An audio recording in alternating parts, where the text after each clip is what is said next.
तो hello friends, कैसे आप लोग। हम उम्मीद करते हैं कि अच्छे होंगे, मस्त होंगे और अपनी पढ़ाई कर रहे होंगे। तो आज है बायोलॉजी का डे नंबर दूसरा।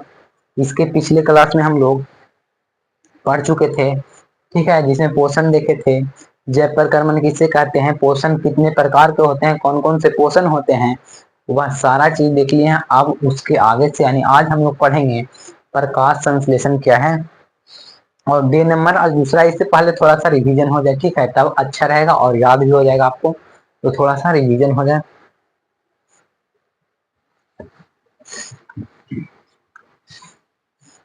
तो शायद कल जा रहे हैं घर, ठीक है, कल घर जा रहे हैं, कुछ काम है घर पे, ठीक है, आपको तो पता ही होगा।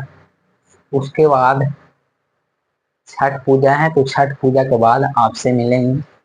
तो टेंशन मत लीजिए। कुछ छठ पूजा का जो हमारे गांव में छठ पूजा होता है उसका ब्लॉग एक बना देंगे और इस आपको इसी चैनल पे देखने को मिलेगा, तो देखिएगा, ठीक है। क्योंकि बिहार, उत्तर प्रदेश, पश्चिम बंगाल, बंगाल में पूरे धूमधाम से छठ मनाया जाता है, आपको पता होगा अगर बिहार से हैं तब, ठीक है। तो थोड़ा सा पीछे वाला रिवीजन हो जाए और हम विनती करेंगे छठी मैया से ही कि जो बच्चा 2026 में एग्जाम देगा उसका रिजल्ट बहुत अच्छा हो, बहुत अच्छा, ठीक है।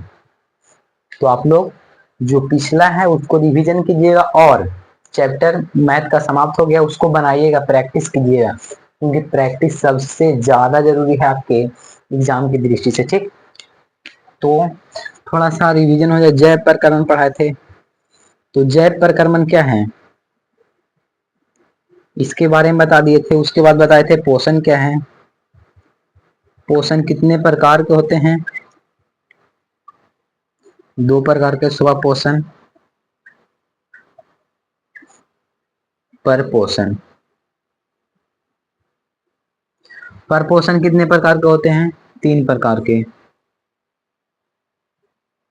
परजीवी, परजीवी, दूसरा मृत जीवी और तीसरा होता है प्राणी संपोषण, प्राणी संपोषण,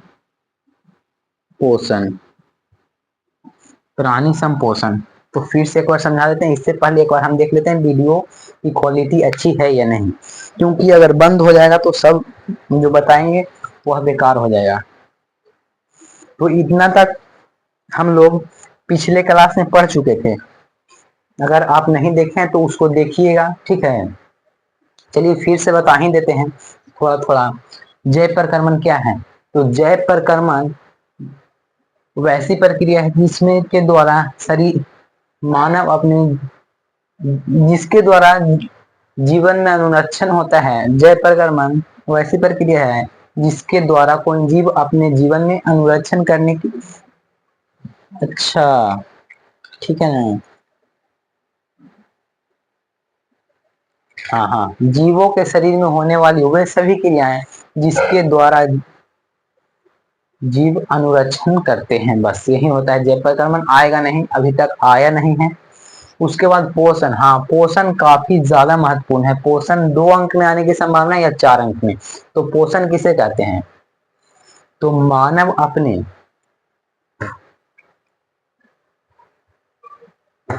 अपने शरीर विकास या वृद्धि के लिए, शरीर विकास, तो विकास हमारा शरीर कैसे होगा, अगर आप नहीं खाइएगा ना कुछ पानी वानी पीजिएगा तो आपका शरीर है जो विकास होगा नहीं होगा।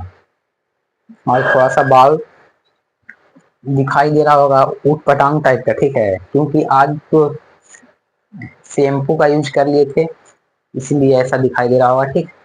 तो इससे कोई मतलब नहीं रखता है बाल कैसा है, चेहरा कैसा है, उसका स्टाइल कैसा, ही सब मायने नहीं रखता, सिर्फ और सिर्फ स्टाइल, ठीक है। मुर्मू को तो आप जानते होंगे जो राष्ट्रपति हैं, बताइएगा कैसे हैं। और राष्ट्रपति सबसे ऊंचा पद है, उसके साथ कितना बॉडीगार्ड रहता है आगे पीछे साथ में, बताओ। तो पोषण क्या है, मानव अपने शरीर विकास मानव अपने शरीर विकास एवं वृद्धि के लिए जितना चीज पोषक पदार्थ बाहर से ग्रहण करता है उसे पोषण कहते हैं। जैसे खाना पीना में हो गया चावल दाल रोटी सब्जी, ये सब खाइएगा तब तो एनर्जी आएगा, तब आप चल सकते हैं। अगर आप नहीं खाइएगा तो चल नहीं सकते हैं, ना बोल सकते हैं। तो बाहर से पोषण बहुत ज्यादा अनिवार्य है। और आपसे जो बड़े हैं, मतलब कि 2025 में एग्जाम दिए हैं, उनका रिजल्ट आने वाला है बहुत जल्द, कल न परसों आएगा 2025 का रिजल्ट। तो रिजल्ट मायने नहीं रखता है, जो अच्छा किया है जिसका अच्छा ही होगा। क्या नरेंद्र मोदी बिहार टॉपर थे? नहीं। क्या वो स्कूल टॉपर थे? नहीं। नीतीश कुमार त्रिकोणमिति के साइन 90 डिग्री का मान बता देगा? नहीं बताएंगे। मोदी जी cos 60 का मान बता देंगे? नहीं बताएंगे। तो रिजल्ट मायने नहीं रखता है कि आप कितना मार्क्स लाए हैं, मायने आप अगर आप जैसे कि मोदी जो है, लोग बोलते हैं चाय बेचता था। मोदी जो है पहले क्या बेचता था? चाय बेचता था। अगर आप अभी कुछ भी कीजिए, कुछ भी कीजिए, अगर आप सक्सेस हो जाते हैं, अगर आप सक्सेस हो जाते हैं तो जो आप जो कार्य किए हैं पीछे, वो सभी लोग भूल जाएंगे, ठीक है। और जो आप कीजिएगा आगे वही याद रहेगा। जैसे मोदी को अब कुछ ही लोग जानता है कि चाय बेचता था, नया जनरेशन आ रहा है धीरे धीरे, उसको पता थोड़े होगा कि मोदी है जो पहले चाय बेचते थे, लेकिन जो पिछले वाले हैं उनको पता है। तो जो काम, अगर आपसे कुछ भी गलती हो रहा है गांव समाज में, अगर आप उसको छोड़कर आगे निकल जाते हैं तो वह सारा चीज छुप जाता है सक्सेस के पीछे, ठीक है। तो सबसे पहले वह कार्य कीजिए जिससे आपके गांव में नाम हो, आपके घर में, मतलब जो कुछ भी उल्टा पुल्टा जो काम हुआ वो सब छिप जाएगा अगर आप अच्छे जगह जॉब कीजिएगा, कुछ में नौकरी हो जाए। क्योंकि सरकारी नौकरी अगर किसी भी किसान फैमिली मिडिल क्लास के लोग में होता है तो आपको पता ही होगा कि बिहार में अगर सरकारी नौकरी भी हो जाए, ग्रुप डी अगर हो जाता है, तो समझिए कि हाँ नौकरी हो गया है। उसका परिवार है जो अच्छा से खाना पीना खाएगा रहेगा। बताइए, अगर एक ही नौकरी ग्रुप डी जो जो करता है उसको पता रहता है, ठीक है, टॉर्च लेके चलेगा रात में इधर उधर, उसका वेतन लगभग 40-45 लाख रुपया। स्टार्ट नहीं होता है, धीरे धीरे बढ़ता है, ठीक है। तो अगर आप कुछ भी कर रहे हैं और आगे जा करके अच्छे कार्य कर देते हैं, 1 सेकंड रुकेगा।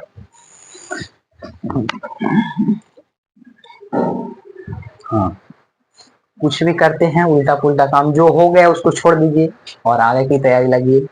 रिजल्ट मायने नहीं रखता है। तो अभी तो बताए हैं कि जैसे मोदी जी चाय बेचते थे तो अब उनको प्रधानमंत्री बने हुए हैं, बताइए। तो ये सब मायने नहीं रखता। चलिए, पोषण क्या है? पोषण है जो मानव अपने शरीर विकास एवं वृद्धि के लिए जितना चीज बाहर से ग्रहण करता है उसे पोषण करते हैं। जैसे रोटी चावल खाइए तो आप चलिएगा, और कुछ नहीं खाइएगा तो आप एक जगह रहिए, बैठा रहिए या सोया रहिए, वहीं पे रहिएगा। तो पोषण समझ गए होंगे। और पोषण दो प्रकार का होता है, स्वपोषण और परपोषण। स्वपोषण बताए थे वैसा पोषण जो, वैसा जीव जो अपना पोषण स्वयं करता है। जैसे क्या हम लोग स्वपोषण का उदाहरण है? नहीं। कैसे नहीं है? अपना भोजन स्वयं थोड़े करते, हम किसी दूसरे चीज पे निर्भर हैं। हम लोग पर पोषण में आते हैं। स्वपोषण में आता है हरे पेड़ पौधे जो खुद से भोजन बनाता है और खुद ही ग्रहण करता है। तो स्वपोषण का एग्जाम्पल अगर पूछेगा तो हरे पेड़ पौधे। और पर पोषण वैसा जीव जो किसी दूसरे जीव पर निर्भर है, जैसे मनुष्य। उसके बाद देखे थे पर पोषण 3 प्रकार के था। पर पोषण कितने प्रकार के? 3 प्रकार के। पहला परजीवी, दूसरा था मृत जीवी, और तीसरा था प्राणी संपोषण। तो परजीवी क्या है? परजीवी क्या है? वो वैसा जीव जो किसी दूसरे जीव के अंदर अपना भोजन करता है, जैसे अमीबा। पैरामीशियम, ये सब परजीवी का उदाहरण है। और मृत जीवी क्या है? तो वैसा जीव जो मृत यानी जो मरा हुआ जीव जंतु है उसको खाकर अपना भोजन करता है उसे मृत जीव कहते हैं। जैसे इसमें भी कवक थी, शैवाल, इसमें भी आएगा अमीबा। और प्राणी संपोषण क्या है? तो वैसा जीव जो अपना भोजन तरल या ठोस के रूप में जैसे हम लोग ग्रहण करते हैं, तो हम लोग किसमें आएंगे? प्राणी संपोषण में के अंतर्गत आता है मनुष्य। इसको ध्यान में रखिएगा। मनुष्य कौन सा है? तो मनुष्य किस में आएगा? परपोषण में। तो प्राणी संपोषण के अंतर्गत कौन आएगा? मनुष्य, मानव। तो यहाँ तक हम बता दिए थे। ठीक, तो यहाँ तक आपको कोई दिक्कत ना कोई परेशानी होगा। आज हम लोग पढ़ेंगे प्रकाश संश्लेषण। तो हेडिंग लगाइएगा 1 सेकेंड। हाँ, प्रकाश संश्लेषण किसे कहते हैं? प्रकाश संश्लेषण किसे कहते हैं? 2 अंक में आने की पूरी पूरी संभावना है। तो हेडिंग लगाइएगा प्रकाश संश्लेषण।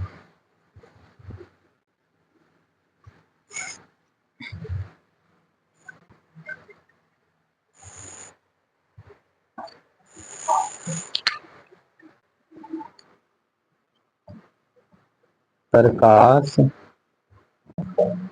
संश्लेषण, प्रकाश संश्लेषण किसे कहते हैं?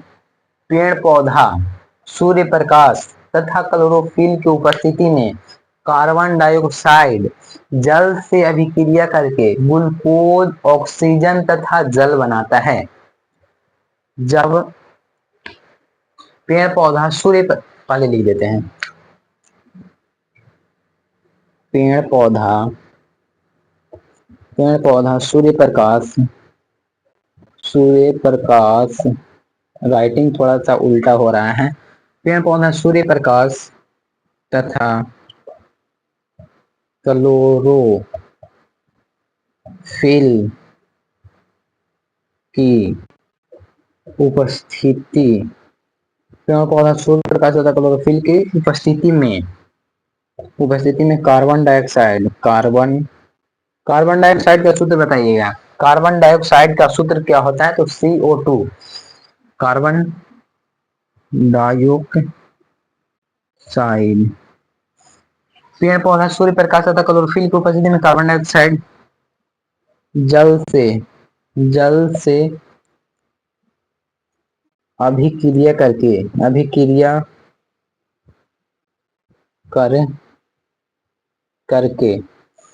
ग्लूकोज क्या बनाएगा? ग्लूकोज, ऑक्सीजन तथा जल बनाता है। ग्लूकोज, ऑक्सीजन तथा जल बनाता है। याद हुआ या नहीं? चलिए फिर से इसको समझाएंगे तब अच्छे से याद हो जाएगा। पेड़ प्रकाश संश्लेषण क्या है? 2 अंक में आने की पूरी संभावना। और इसका थोड़ा सा ऐसे बनाया जाता है, मतलब कि जैसे पेड़ पौधा सूर्य प्रकाश तथा क्लोरोफिल की उपस्थिति में, जैसे लिखेंगे पेड़ पौधा सूर्य प्रकाश तथा क्लोरोफिल की उपस्थिति में carbon dioxide 6CO2 plus carbon dioxide जल H2O, कार्बन डाइऑक्साइड जल से अभिक्रिया करके ग्लूकोज, ऑक्सीजन तथा जल बनाता है। यानी सनलाइट बटा क्लोरोफिल, सनलाइट बटा क्लोरोफिल। पेड़ पौधा सूर्य प्रकाश तथा क्लोरोफिल की उपस्थिति में, पेड़ पौधा सूर्य प्रकाश तथा क्लोरोफिल की उपस्थिति में कार्बन डाइऑक्साइड जल से, पेड़ पौधा सूर्य प्रकाश, देखिए सूर्य प्रकाश तथा क्लोरोफिल की उपस्थिति में कार्बन डाइऑक्साइड जल से अभिक्रिया करके क्या बनाएगा? ग्लूकोज बनाएगा। ग्लूकोज का सूत्र होता है C6H12O3। ग्लूकोज बनाएगा, ऑक्सीजन बनाएगा और जल बनाएगा। समझे? परिभाषा ही है ये। देखिए फिर से समझिएगा, परिभाषा में क्या है? पेड़ पौधा सूर्य प्रकाश तथा क्लोरोफिल की उपस्थिति में, पेड़ पौधा सूर्य प्रकाश यानी सनलाइट, क्लोरोफिल की उपस्थिति में कार्बन डाइऑक्साइड CO2 किससे अभिक्रिया किया? H2 से। कार्बन डाइऑक्साइड जल से अभिक्रिया करके क्या बनाएगा? ग्लूकोज, ऑक्सीजन तथा जल बनाता है। ग्लूकोज, ऑक्सीजन तथा जल बनाता है। आया समझ में? एक बार देख लेते हैं आवाज जा रहा है या नहीं। तो फाइनली आवाज आप लोगों का क्लियर है? हाँ ठीक है। पेड़ पौधा सूर्य प्रकाश तथा क्लोरोफिल को परिस्थिति में कार्बन डाइऑक्साइड जल से विक्रिया करके ग्लूकोज ऑक्सीजन तथा जल बनाता है। इसको लिख देना है और यह भी लिख दीजिएगा, तब आपको 2 अंक मिलेगा। ठीक, आगे बढ़ेंगे हम लोग। जो आपके बुक में है उसी हिसाब से ना चलना होगा। हाँ, सबसे महत्वपूर्ण ऑब्जेक्टिव क्वेश्चन यहाँ से आता है कि क्लोरो बताइएगा। हाँ, अच्छा, उससे पहले एक क्वेश्चन, क्लोरोफिल का रंग कैसा होता है? इसका आंसर आप लोग कमेंट कीजिएगा। इसका आंसर आप लोग कमेंट कीजिएगा, क्लोरोफिल का रंग कैसा होता है? तो बिहार के हर एक गली मोहल्ला में सभी बच्चे को पता है कैसा होता है, हरा होता है। क्लोरोफिल का वर्ण कैसा होता है? हरा होता है। क्लोरोफिल में कौन सा धातु पाया जाता है? सबसे महत्वपूर्ण क्वेश्चन यही है।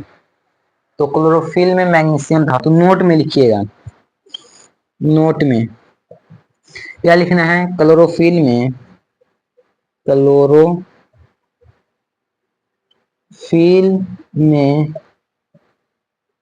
मैग्नीशियम, मैग्नीशियम, मैग्नीशियम या Mg, मैग्नीशियम धातु पाया जाता है। मैग्नीशियम धातु पाया जाता है, मैग्नीशियम धातु पाया जाता है, याद रखिएगा। क्लोरोफिल में मैग्नीशियम धातु पाया जाता है। और बताइएगा मैग्नीशियम की परमाणु संख्या कितना है? परमाणु संख्या से लगभग 2 क्वेश्चन रहेगा आपके एग्जाम में। आप ज्यादा मत याद कीजिएगा, 1 से लेकर 30 तक। जैसे hydrogen, helium, lithium, beryllium, boron, carbon, nitrogen, oxygen, neon, fluorine, sodium, magnesium, aluminium, silicon, phosphorus, sulphur, chlorine, argon, potassium, calcium, scandium, titanium, vanadium, chromium scandium, titanium, vanadium, chromium. और क्या आता है? हमको 25 तक अभी याद है, फिलहाल में 25 तक बोल सकते हैं, ठीक है। लेकिन आपको कहाँ तक? 30 तक याद कर लीजिएगा, 30 का याद कीजिएगा। और एक सबसे महत्वपूर्ण ऑब्जेक्टिव अगर आएगा तो यही आएगा। अगर परमाणु संख्या से रहेगा तो ये रहेगा जरूर, टंगस्टन के परमाणु संख्या, टंगस्टन, टंगस्टन के परमाणु संख्या 74। Ag सोना के कितना है? 80। Ag सोना के 80 है।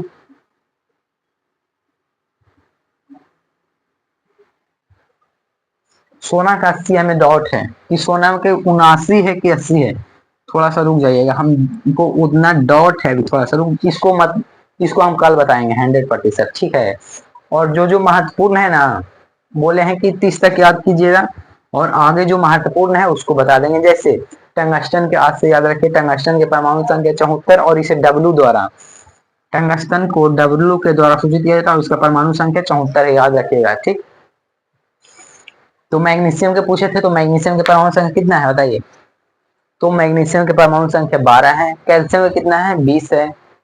और सल्फर के, हाँ सल्फर के पूछा गया है परमाणु संख्या, बताइए तो सल्फर का परमाणु संख्या है 16। कितना? 16। तो ध्यान में रखिएगा, संकेत क्या है? एस, ठीक। तो यहाँ तक आपको कोई दिक्कत ना कोई परेशानी हुआ होगा। अब चलते हैं, रंध्र किसे कहते हैं? तो रंध्र किसे कहते हैं? तो पत्तियों के ऊपर, तो पत्तियों के सबसे ऊपरी सतह पे छोटे छोटे छिद्र पाए जाते हैं, आपको पता होगा, जो कभी कभी बंद हो जाते हैं और कभी कभी छेद हो जाते हैं, तो उसे ही रंध्र कहा जाता है। पूछेगा तो ठीक है, नहीं पूछेगा तो कॉन्सेप्ट है, बेसिक क्लास है, तो उसको जरूरी है पढ़ लेना। तो लिखिएगा, रंध्र बोल देते हैं, उसका परिभाषा लिखिएगा, रंध्र और स्टोमाटा, इंग्लिश में उसे स्टोमाटा कहते हैं। लिखिए इसका परिभाषा, रंध्र, स्टोमाटा। ज्यादा अगर लिखेंगे तो टाइम ज्यादा वेस्ट होगा, इसलिए बोल रहे हैं, लिख लीजिएगा। हमारे पास तो ऐसे है नहीं कि लिख के लाएं आपको पहले और सिर्फ टिप दें, तो आप लिख लीजिएगा, ठीक। तो स्टोमाटा लिखिए, पत्तियों के ऊपरी सतह पे, पत्तियों के ऊपरी सतह पे बहुत छोटे छोटे छिद्र पाए जाते हैं। पत्तियों के ऊपरी सतह पे बहुत छोटे छोटे छिद्र पाए जाते हैं, जो कभी कभी बंद होते हैं और खुलते हैं, इसे ही हम लोग रंध्र कहते हैं। फिर से, पत्तियों के ऊपरी सतह पे बहुत छोटे छोटे छिद्र पाए जाते हैं। यहाँ तक हो गया। पत्तियों के ऊपरी सतह पे बहुत छोटे छोटे छिद्र पाए जाते हैं जो कभी कभी खुलते हैं और कभी बंद होते हैं। बस तो लिख लिए होंगे। और रंध्र को बंद होने और खुलने पर नियंत्रण किसका होता है, यह लिखिएगा। तो स्टार लगा के लिखिए। रंध्र को खुलने और बंद होने पर नियंत्रण गार्ड सेल होता है। GARD, guard cell. GARD, guard cell. यानी क्या चीज, रंध्र पे, रंध्र को खुलने या बंद होने पर नियंत्रण कौन करता है, गार्ड सेल। लिख लीजिएगा स्टार दे करके।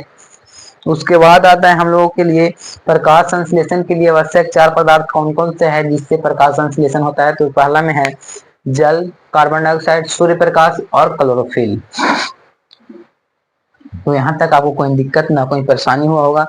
अब हम लोग आएंगे किसमें, जंतुओं में पोषण।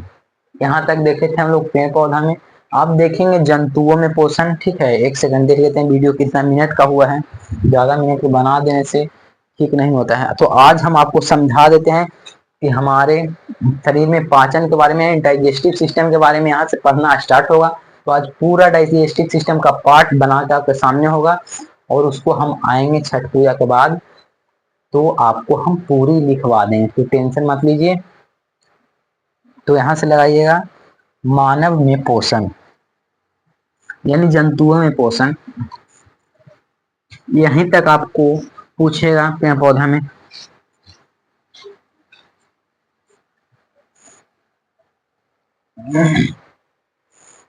क्या लिखना है, जंतुओं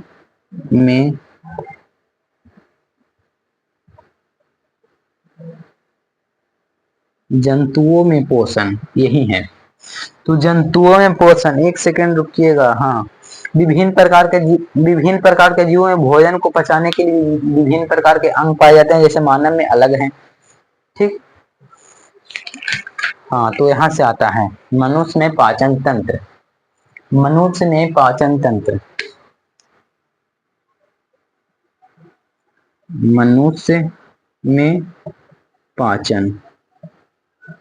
तो आपको पता होगा बायोलॉजी हम तो जानते हैं, जब हम 8 क्लास में थे, ठीक है, हम बायोलॉजी अच्छे तरीके से, बहुत अच्छे तरीके से पढ़े थे जब 8 क्लास में थे। और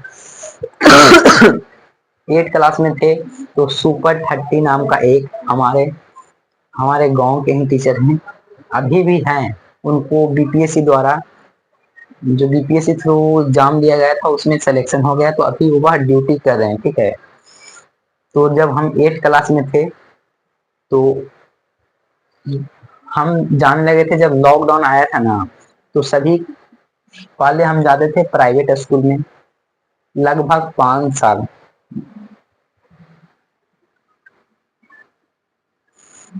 हमारे पिताजी इतने अच्छे हैं कि हमें 5 साल सरकारी स्कूल को छोड़कर हमें प्राइवेट स्कूल में भेजा गया था। 5 साल, समझिए 5 साल में कितना पैसा खर्चा हुआ होगा। और आपको तो पता ही होगा कि उसमें ज्यादा सिखाया नहीं जाएगा। उसमें किताब का प्राइस आपको पता होगा कि कितना हार्ड हार्ड था। 1200 मंथली, शायद 1200 लगता था, हमें याद है 1200 पर मंथ हमें लगता था और हमारे पिताजी देते थे। ठीक है, तो जब 5 साल गए थे उसके बाद 2019 में लॉकडाउन लगा, उसके बाद स्टार्ट कर दिए थे बायोलॉजी। 8वां में थे तब, उसके बाद 8 9th और 10th 3 साल लगातार गए थे, उसके बाद भी ठीक ठाक है। मानव पाचन तंत्र पढ़ लिए थे 2 से 3 बार ज्यादा। और इसके पहले वाले बैच में होगा पाचन तंत्र, यानी 2025 में जो एग्जाम दिया उसका भी होगा पाचन तंत्र पढ़ाया हुआ। 5-6 क्लास उसमें भी लिए थे, तो पाचन तंत्र समझा सकते हैं अच्छे तरीके से। ठीक है, तो पाचन तंत्र में सबसे पहले कौन कौन सा भाग आएगा, पाचन तंत्र में सबसे पहले आएगा मुख गुहा, जहां से आप भोजन कीजिएगा। तो जहाँ मुख गुहा क्या है, पहले आएगा गुहा। गुहा किसे कहते हैं, तो इसमें तीन जोड़ा लार ग्रंथि, तीन जोड़ा लार ग्रंथि, तीन जोड़ा लार ग्रंथि, उसके बाद चार प्रकार के दांत पाया जाता है। एक सेकेंड, चार प्रकार के टीथ, कहे ना 5 साल गए थे, थोड़ा सा इंग्लिश आ रहा है, टीथ, इंग्लिश में टीथ बोल दिए। उसके बाद तीन जोड़ा लार ग्रंथि, चार दांत और एक जीभ यानी टंग पाया जाता है। मुख गुहा में सबसे, मुख गुहा में क्या क्या है, गुहा क्या है, वह खाली स्थान, हाँ देख रहे हैं, ये खाली स्थान है और यहीं पे तीन जोड़ा लार ग्रंथि और चार प्रकार के दांत और एक जीव पाया जाता है। तो सभी के बारे में पढ़ना है, लार ग्रंथि के बारे में, तीन जोड़ी लार ग्रंथि, चार प्रकार के दांत कौन कौन सा होता है, incisor, canine, premolar, molar. Incisor का कार्य क्या है, मोलर का कार्य क्या है, प्रीमोलर का कार्य क्या है, सभी के बारे में जानकारी लेने वाले हैं, ठीक है। उसके बाद आता है टंग, तो ये तो एक ही है जिससे स्वाद का पता लगता है, आपको पता ही होगा कि स्वाद का पता जीभ से ही लगाया जाता है, ठीक। तो यहाँ तक हो गया। उसके बाद ग्रास नली, गुहा तो हो गया, उसके बाद ग्रास नली। ग्रास नली में कुछ भी प्रक्रिया नहीं होता, सिर्फ कर्मानुकुंचन द्वारा। अभी भी याद है जब गए थे पढ़ने के लिए, पढ़ाया जाता था ना, बोले सुपर 30 बैच चल रहा था, उसमें लगभग 30 स्टूडेंट था और प्रतिदिन सुना भी जाता था, देते थे टॉपिक याद करके आओ, तो उसको याद करके जाइए, लेकिन पूछते थे प्रतिदिन खड़ा कर करके, ठीक है। तो उसी में बायोलॉजी लगभग मतलब पूरा पढ़ा ही दिए थे। जियोलॉजी और बोटनी होता है जिसमें जियोलॉजी का अधिकतर पार्ट पढ़ा ही दिए थे और अंत में हम छोड़ दिए थे बायोलॉजी जाने के लिए। तो एक दिन खड़ा होकर बोल रहे थे कि काहे नहीं आए, तो फिर हम उसके बाद भी ना गए, तो उसके बाद हमको से वह बात ही ना की अच्छे तरीके से, ठीक है। बहुत हद कर चुके थे, यानी तंग कर दिए थे उनको, ठीक है। जा ही नहीं लगे थे और बोले कि काहे नहीं आता है, तो हम कुछ नहीं बताए। उसके बाद स्पेशल खड़ा करके बोलते थे, ठीक ठाक थे, बहुत अच्छे थे, बहुत अच्छे थे और हैं भी अभी भी, ठीक है। नाम है लवन सर। क्या है, लवन सर। अभी सरकारी स्कूल का टीचर बने हुए हैं, ठीक ठाक, बहुत अच्छा साइंस पढ़ाते हैं, बहुत ज्यादा अच्छा। अगर आप पढ़िएगा तो वहीं पे याद हो जाएगा और उसे सुना भी जाता था। जैसे 10th में हम थे, ऑफलाइन जाते थे अपने मार्केट में, तो पढ़ाते थे और प्रतिदिन उसको जैसे चैप्टर खत्म हुआ उसको याद करके आइए, सुनेंगे क्लास में सबके सामने। डिंगाते भी थे, ठीक है, डिंगाना चाहिए, लेकिन ऑनलाइन में तो ये सब सुविधा है नहीं। बहुत ज्यादा याद आता है ऑफलाइन वाले, जो लोग अपने दोस्तों के साथ जाते थे पढ़ने के लिए, ठीक है। तो अब उनको से बात नहीं होता है ना, हम ही मैसेज नहीं करते हैं उनको, ठीक है। बात करेंगे बहुत जल्द। और बीपीएससी में इनका हो गया था, पता है, सभी को पता है। और अगर हम ट्यूशन नहीं जाते थे तो उन घर पे बोल देते थे, तो फिर जाना लगता और फिर स्टार्ट कर दिए अंत में, लेकिन छोड़ दिए थे। तो पता है जब 10th में गए थे तो लास्ट में रिवीजन के लिए छोड़ दिए थे कि खुद से 10th में बायोलॉजी जानने से फायदा अब नहीं है, अब क्योंकि अभी एग्जाम आने वाला है, उसको रिवीजन करना बहुत ज्यादा जरूरी है। इसलिए आप लोग अगर सिलेबस 1 से 2 बार खत्म हो जाए तो फिर से सिलेबस पढ़ने की आवश्यकता है नहीं, ठीक है। तो बार बार सिलेबस पे ध्यान नहीं दीजिए, हम रिवीजन के लिए छोड़ दिए थे, आप लोग रिवीजन कीजिएगा, ठीक। सिलेबस अगर समाप्त हो जाए तो रिवीजन बहुत ज्यादा जरूरी है आपके लिए, तो रिवीजन कीजिएगा। और यह वीडियो हम अभी भी डालेंगे और आपका एग्जाम टाइम में भी यह वीडियो डालेंगे, ठीक है। तो रिवीजन काफी ज्यादा जरूरी है। तो हाँ, कहाँ पहुंचे थे, ग्रास नदी में, बहुत अच्छे तरीके से बताते हैं, इसलिए याद भी है ग्रास नदी। कची, हाँ यहाँ पे काची पाया जाएगा टंग, TOUNGE।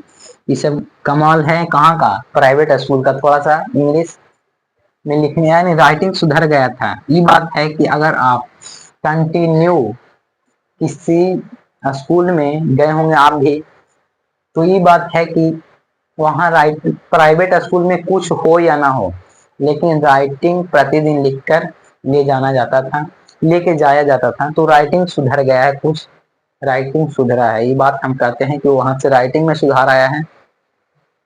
तो यही है, उसके बाद तो छोड़ ही दिए थे। तो उसके बाद आता है क्या, ग्रास नली।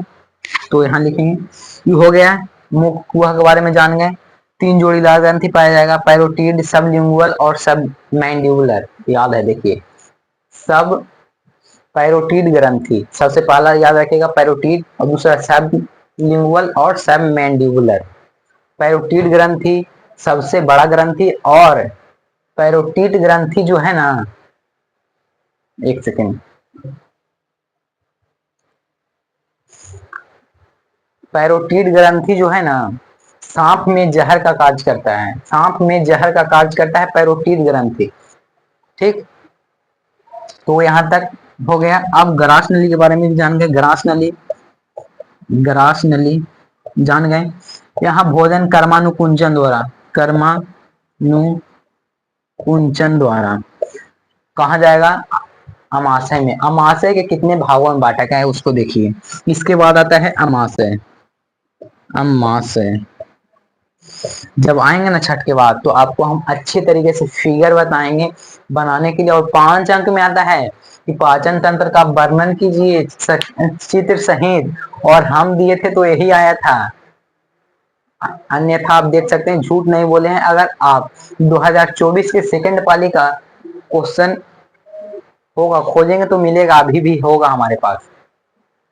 2024 का सेकंड पाली में देखिएगा, साइंस का पाचन तंत्र का वर्णन सचित्र वर्णन कीजिए, तो हम बनाए थे और लिखे भी थे। अब कितना अंक मिला ये तो बता नहीं सकते हैं। लगभग साइंस में हमारा था, कितना था, 86 की 88 था सोशल साइंस में, लगभग 84 या 86 होगा, 84 से 86 के आसपास होगा साइंस में। ठीक है, तो आप भी अच्छे, इससे अच्छे लाइए, एक तो कम है, आप लाइए 90, 92, 95 तक ला सकते हैं आप। मैथ में हमारा कम था, हम झूठ नहीं बोल सकते हैं। शेयर भी किया हुआ है मेरा मार्कशीट, आप देख सकते हैं उसको। मैथ थोड़ा सा हार्ड था सेकंड पाली वाला, आपको पता हो। आप बनाइएगा, क्वेश्चन बैंक लीजिए ना तो बनाइएगा 2024 का सेकंड पाली, देखिएगा मैथ वाला। ठीक, तो यहाँ तक पहुंचे अमाशय। अमाशय को 3 भागों में बांटा गया है। अमाशय आएगा ऐसे कर्मानुकुंचन द्वारा, और इसे कितने भागों में बांटा गया है, 3 भागों में बांटा गया है। पहला था क्या चीज, कार्डिएट फंडिक पाइलोरिक, पहला कार्डिएट फंडिक पाइलोरिक। और अमाशय के जस्ट इधर जो होता है ना, ऐसे ऐसे रहेगा, ऐसे, एक सेकेंड एक सेकेंड, इस प्रकार से रहेगा। ठीक, और ये है जो लीवर है, क्या है, लीवर है। और यहाँ किस चीज का निर्माण होता है, लीवर में पीत बनता है, और पीत बनकर निर्माण, पीत बनता है यहाँ, लेकिन जामा कहाँ होता है, पित्ताशय में। पीत का निर्माण कहाँ होगा, पूछेगा ऑब्जेक्टिव क्वेश्चन, तो पीत का निर्माण लीवर में होता है। और पीत पीत जमा कहाँ होगा, तो पित्ताशय, गोल्ड ब्लैडर। तो पहले तो अमाशय को समझें, कितने भागों में बांटा, 1 2 3। पहला है कार्डिएट, दूसरा फंडिक और तीसरा पाइलोरिक। और फंडिक में ऐसे ऐसे बना हुआ रहता है काटेनुमा। अब बोलिएगा ये काटेनुमा क्या है। आप सुबह से भोजन नहीं किए हैं, ना ही पानी पिए, आप खेल रहे हैं, और आपको बोलता ना है कि पेट में चूहा कूद रहा है, तो चूहा नहीं कूदता है। ठीक है, लोग कहता ना है कि भूख के कारण पेट में चूहा कूद रहा है, तो चूहा नहीं रहता है। आज से याद रखिएगा कि पेट में चूहा कहाँ से आएगा, तो वह रुजी है, इसका नाम क्या है, रुजी। और यही है जो भोजन नहीं करने पे चुभने लगता है, तो लोग कहते हैं कि पेट में चूहा कूद रहा है, तो इसको ध्यान रखिएगा कि पेट में चूहा आएगा कहाँ से। तो यह चुभता है ऊपर नीचे, तब हम लोगों को एहसास होता है, ठीक है। तो लोग कहते हैं चूहा है, नहीं, ये सब कहावत है। रियल है कि इसका नाम है रुज्जी, और भोजन नहीं करने पे ऊपर की ओर चुभता है, ठीक है। तो इसको ध्यान रखिएगा आज से। तो पहला कार्डिएट फंडिक पाइलोरी, अमाशय तो हो गया 3 भाग में। अब इसके बाद क्या आता है, छोटी आंत। क्या आएगा, छोटी आंत। छोटी आंत बना ही देते हैं यहाँ पे। छोटी आंत को बांटा गया है कितने भागों में, ड्यूडेनम, जेजुनम, इलियम। छोटी आंत को भी 3 भागों में बांटा गया है, ड्यूडेनम, जेजुनम और इलियम। और सबसे महत्वपूर्ण बात, पाचन की जो संपूर्ण प्रक्रिया समाप्त हो जाता है छोटी आंत में। और एक बात और तो बताना ही भूल ही गए, अगर हम लोग जैसे रोटी खाएं, उसको चबा रहे हैं, तो उस चबाया हुआ भोजन को क्या कहेंगे, तो उसे कहा जाता है बोलस। क्या कहते हैं, बोलस। बोलस ध्यान रखिएगा, इसको पूछता है। बोलस कहते हैं, मुंह द्वारा चबाया गया भोजन को बोलस कहते हैं। और उसके बाद अगर जो और चिपचिपा हो जाता है उसे काइम, काइम या काइल कहता है, काइल, काइल या काइम रहेगा, काइम। मुंह द्वारा चबाया गया भोजन को बोलस, और अधिक जब चिपचिपा हो जाएगा उसे काइल या काइम कहा जाता है। तो छोटी आंत के 3 भाग, ड्यूडेनम, जेजुनम, इलियम। उसके बाद बड़ी आंत, ascending colon, transverse colon, descending colon, ये सब रहेगा। लगभग 4 भाग में रहता है बड़ी आंत। तो उसका डायग्राम अच्छे तरीके से बनाएंगे, ठीक है। और पूछेगा कि बड़ी आंत में भोजन का क्या होता है, तो बड़ी आंत में भोजन ना ही पचता है, क्योंकि पूर्ण पाचन हो जाता है छोटी आंत में। बड़ी आंत में सिर्फ और सिर्फ पानी का अवशोषण होगा, इसको ध्यान रखिएगा। पानी का अवशोषण होता है बड़ी आंत में। तो बहुत ही बेसिक तरीके से बताने का प्रयास करेंगे। देख लेते हैं वीडियो ज्यादा लंबा ना हो जाए। आज बहुत ज्यादा भाषण भी दे दिए थे, ठीक है, मतलब कि अपने बारे में बता दिए थे और क्या करना है आगे चल के उसके बारे में बता दिए थे। तो हमको लगता है कि आज ज्यादा वीडियो लंबा ना हो जाए, ठीक है। तो कैसा लगा क्लास, मिलते हैं बहुत जल्द नेक्स्ट वीडियो में। तब तक के लिए पढ़ते रहिए और अपने दोस्तों को भी शेयर कीजिएगा। तब तक के लिए जय हिंद, बाय। सेल्फ स्टडी कीजिए लेकिन।